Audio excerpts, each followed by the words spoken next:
Hi, I'm John Stevenson, and we're going to be talking about the Mosaic Covenant in our continuing study of Old Testament theology. I want to begin by pointing out that the Exodus was the redemptive event of the Old Testament. That is, the Exodus event was to the Old Testament what the cross is to the New Testament. Now, I don't mean that the Exodus event saved anybody, but it was the founding of the nation, it was the making of the people, it was for the Israelites their redemptive event. And so, as we come to the book of Exodus, we've got three major sections. Chapters 1 through 15 are the departure from Egypt, chapters 16 through 24, the giving of the law, and then chapters 25 through 40 are the laws regarding the tabernacle. So you have the Israelites in Egypt. Another way to look at this is you have during those chapters, you've got the 10 plagues.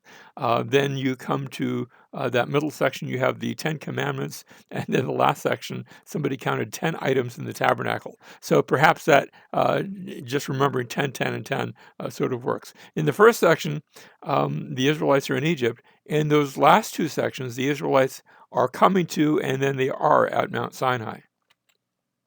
So you have, like I said, 10 plagues, 10 commandments, 10 items in the tabernacle.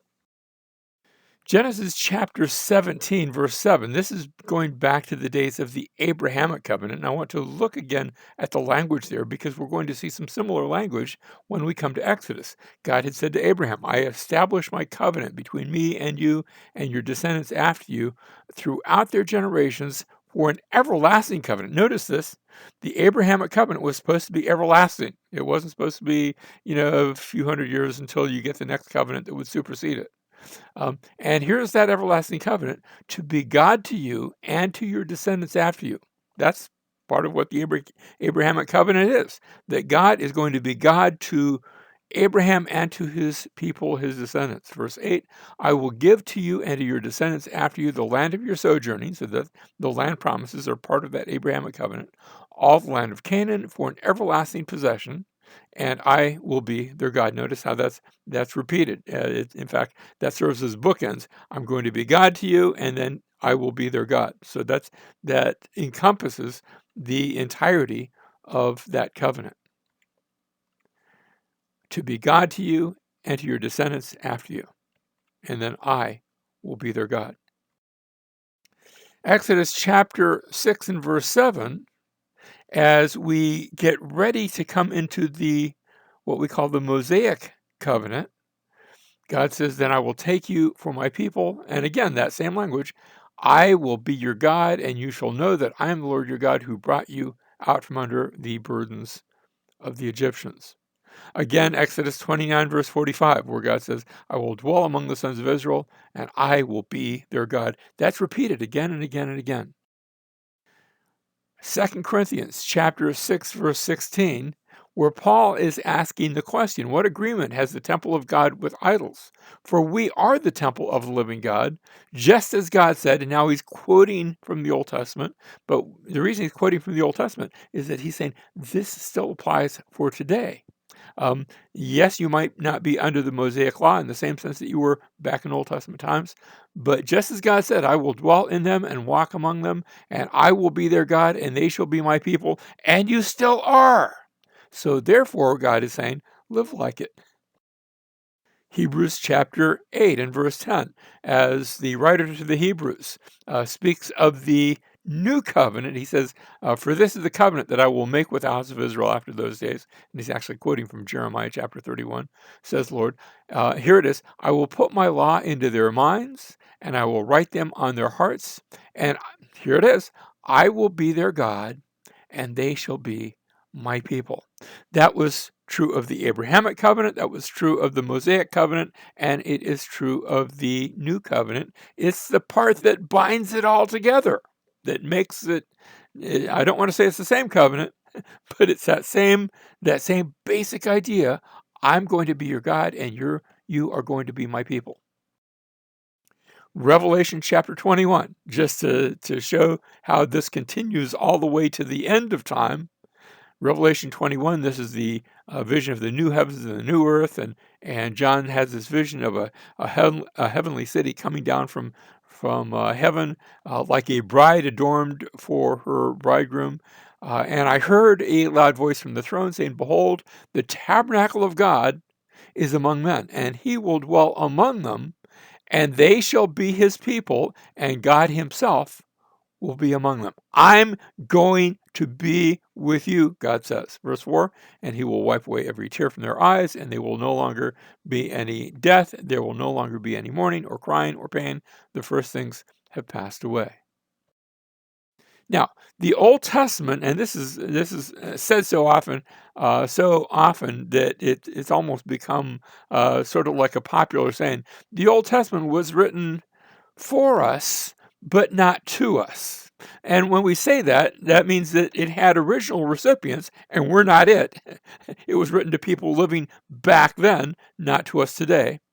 But it is written for us, and we have become heirs of the promises of both Old and New Testament. You see, we can take that and apply it to ourselves because it is written for us. Romans chapter 15 and verse 4, for whatever was written in earlier times was written for our instruction. Why? So that through perseverance and the encouragement of the scriptures, we might have hope. The Hebrew scriptures were written for our instruction. 1 Corinthians chapter 10, beginning verse 11. Now these things happened to them. He's speaking in context of the things that happened after the Israelites came out of Egypt and in the wilderness. Now these things happened to them as an example, and they were written for our instruction, upon whom the end of the ages have come. Even though it's writing about things that took place way back then, even though it was written way back then, it is written for us so that we can learn lessons from their actions and their promises. Now, we go back to creation, where God speaks creation into being. And now as we come to Israel, in fact, we see quite a number of commonalities between creation and the recreation, that is God making the nation of Israel.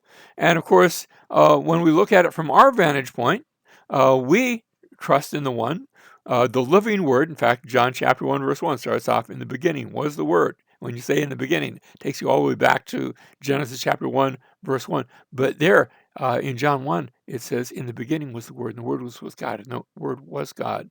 And you go a little further, and you find out that the Word became flesh and dwelt among us. And so we enter the picture. And so the new creation of the church pictures the living Word that died and then rose again on the eighth day to bring about something new, a new creation. In the Old Testament, remember with the creation in Genesis chapter 1, verse 1, you go to verse 2 and you read about the wind moving over the face of the waters. Of course, you can translate that either wind or spirit because it's the same Hebrew word, ruach. You can take that either way, wind/spirit moving over the face of the waters. When we come to the story of Israel, remember it's the wind that divides the water of the Red Sea with an eastern wind. You could have translated that an eastern spirit, but I'll go with wind. I think that works better. And we come to the New Testament. Think about that. Acts chapter 2, you have the sound of a mighty rushing wind, and the Spirit comes and gives life, and the believers are baptized in water. So notice the Spirit and the water, that's all part of our salvation story. In the creation, man was created and placed into a garden. Israel was brought through a dry place in the wilderness to a promised land, to a place that was like a garden. And likewise, we are brought into a place of eternal rest and delight. Now, the Mosaic, when we talk about the covenant, we have to ask the question, what is the relationship between covenant versus law? Are they the same thing? I think too many people have treated them as though they were the same thing. And yet, I think covenant is the bigger idea.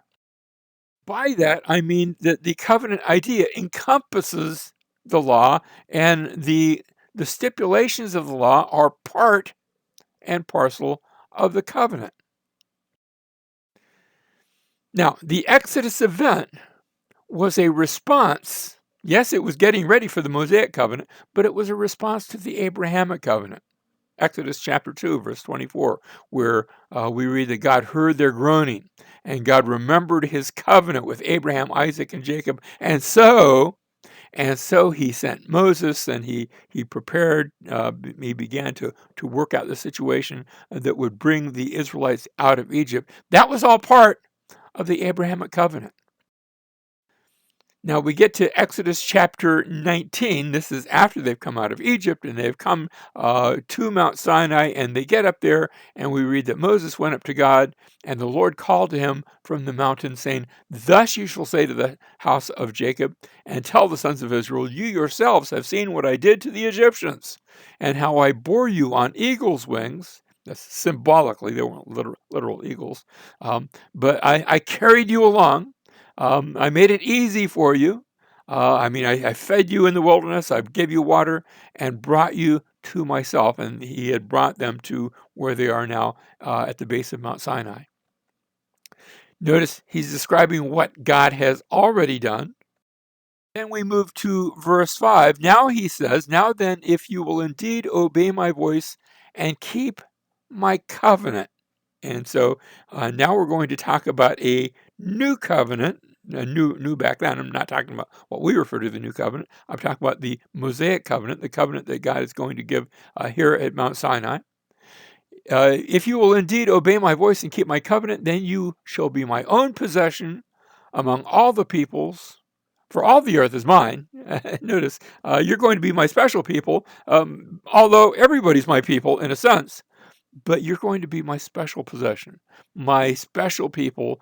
Notice, "for all the earth is mine," verse 6, "and you shall be to me a kingdom of priests and a holy nation." Now, a priest is somebody who goes from the people and goes to God. He leaves the priest leaves the people. He brings sacrifices and offerings and prayers from the people to God, so that he becomes the representative of the people to God. Now, a prophet's just the opposite. A prophet actually comes from God to the people. But a priest comes from the people to God. He's representing the people to God. And notice how Israel is called to be a kingdom of priests. That is, they are going to represent the rest of planet Earth to God. "You shall be to me a kingdom of priests and a holy nation. These are the words that you shall speak to the sons of Israel." So notice we're told what Israel is going to do, what they are to do, what they're being commanded to do. They're going to be a kingdom of priests and a holy nation. And you also read about what God will do, that he's going to make them into something that they have not yet been. And so notice you have Israel's responsibility, but that's sandwiched in between what God has done and what God will do. And so God is the actor that brings this about. Verse 7, "So Moses came and called the elders of the people and set before them all these words which the Lord had commanded him. All the people answered together and said, 'All that the Lord has spoken, we will do.' And Moses brought back the words of the people to the Lord." Notice how Moses is acting as the mediator between God and man. God speaks, and Moses takes, in good prophetic fashion, he takes the words down to the people, and the people answer, and then Moses brings back their answer to God. So he's going both ways. He's acting, he's acting as both prophet and I suppose as priest, although we're going to see Aaron really as the priest who will eventually be given that role. Now, Exodus 19, verses 7 and 8, we just looked at these verses, but we're going to see them again. So these words are actually going to serve as bookends to the giving of the stipulations of the law. Notice how Moses came and called the elders of the people, set before them all these words which the Lord had commanded, and the people answered together and said, "All that the Lord has spoken, we will do." And Moses brought back the words of the people to the Lord. When we get to Exodus chapter 24, after by that time we'll have read the Ten Commandments and the various stipulations of the law, not yet the tabernacle and all the worship laws. Those are going to come later. But the stipulations of the law, Then we will read that Moses took half of the blood and put it in basins, and the other half of the blood, this is after he does the sacrifice, he sprinkled on the altar. And then he took the book, I guess we could translate the scroll. They didn't actually use books the way we use them today. Those hadn't been invented yet. But he took the scroll or the book of the covenant and read it in the hearing of the people. And they said, notice, this is what the people said before, back in chapter 19, verse 8. They said, all the Lord has spoken, we will do.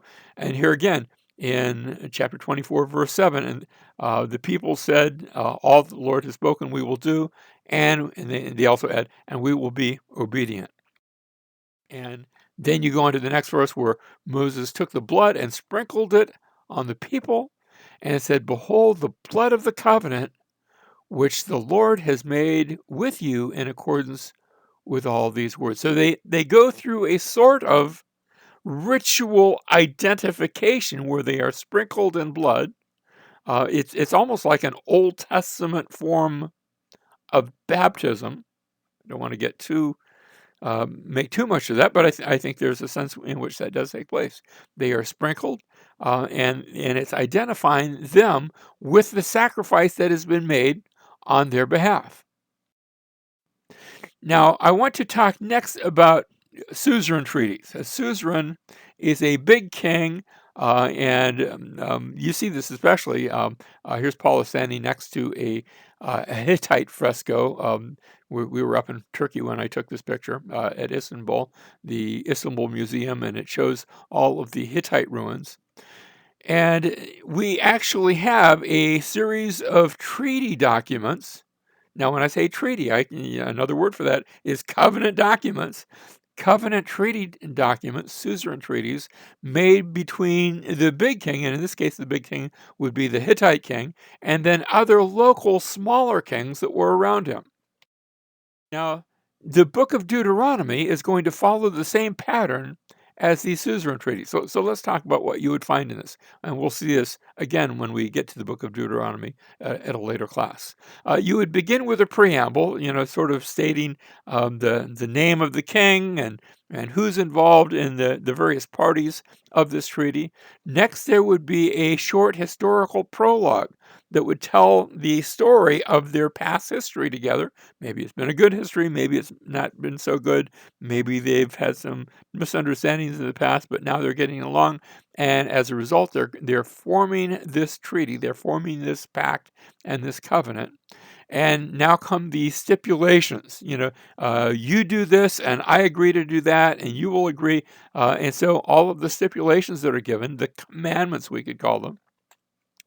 Next, there is an article about the deposit and reading of the covenant.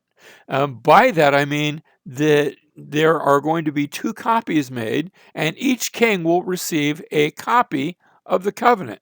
The big king takes his copy back to his city and places it in his holy place, in his temple. And the smaller king, the vassal king, he does the same thing. He gets a copy of the covenant. He takes it back and into his temple in his city. And there is an agreement that at special times, maybe once a year or on the anniversary of this treaty or some special time that won't be forgotten, that they will take their copy of the treaty out, and the treaty is just going to be written on a slab of stone. It's or maybe clay. But it's we have this expression, it's written in stone. That's where it comes from. And they're going to take this out, and they agree to read it in public, out loud. And so you'd have the deposit and the reading of the covenant. Next, there are witnesses that are called for, usually the various pagan gods that are worshipped by each party. And finally, there are curses and blessings that are placed. Curses if you break the covenant, then may all these bad things happen to you. So like we kill those animals, may you be killed too, and all these wicked things that take place. But if you keep the covenant, then may the gods be kind to you and give you lots of children, and may you be blessed, and may everything be wonderful in your life. Now, what I just described was a suzerain treaty. What I also just described is the book of Deuteronomy that is fashioned in the form of an ancient suzerain treaty of the 2nd millennia BC. When we get to the 1st millennia BC, only 1,000 years or less before Christ, the format's going to change a little bit. But this is the format that was used prior to that time. And what I think God is doing, he is communicating to his people in a format in which they will be able to understand because it's familiar to them. And so God speaks so that we can hear and we can understand his word. And of course, God still speaks in a way that we can hear and understand his word. That is what he did when he sent his son into the world to take on our flesh, to live our kind of life, to walk our dirty streets, to die on our dirty cross. That idea of an incarnation of God becoming flesh so that we can hear, so that we can understand. And so the scriptures talk about how he came to make God known to us, to communicate the Father to us. Yes, to die for our sins, but also to do that prophetic work on our behalf.